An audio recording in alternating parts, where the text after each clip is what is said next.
Good day, everyone. Our topic is all about proportion. This PowerPoint presentation was prepared by Ms. Christia A. Marzon, a BS Ed Mathematics student from Cebu Normal University.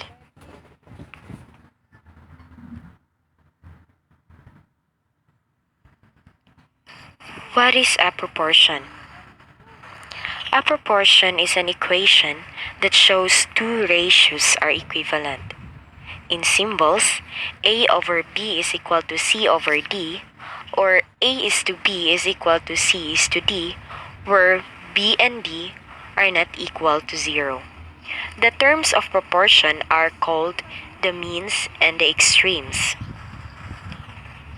A and D are the extremes, while B and C are the means. Let's have the properties of a proportion. For any non-zero real numbers A, B, C, and D, we have the first property, the cross multiplication property. The second is the alternation property. Third is the inverse property. Fourth, the addition property. And the last one is the subtraction property. Discussing the properties of a proportion, let's have first the first property. The first property is the cross multiplication property. It is a common property being used by students in solving a proportion problems. So we have this kind of formula. And now, let's proceed to alternation property.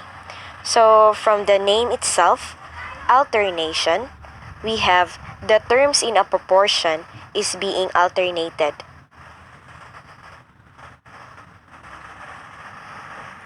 And the third one is the inverse property.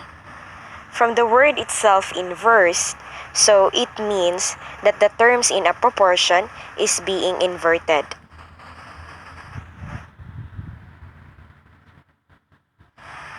Additional to the properties of a proportion, we have the fourth property, which is the addition property.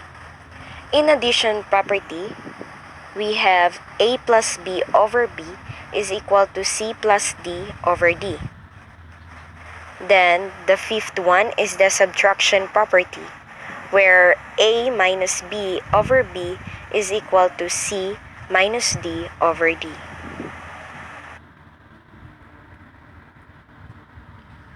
Using the different properties in solving a problem, we still came up with the same answer. For example, find the value of x in the proportion 4 over x is equal to 2 over 6. Use the properties 1 to 5 being discussed earlier. Start with cross multiplication property.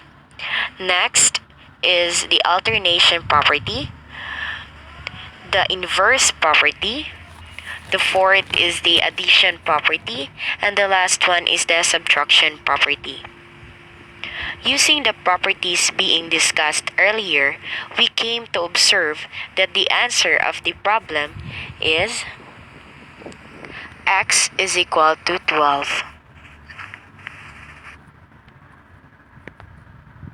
Thank you for listening, and may God bless you all.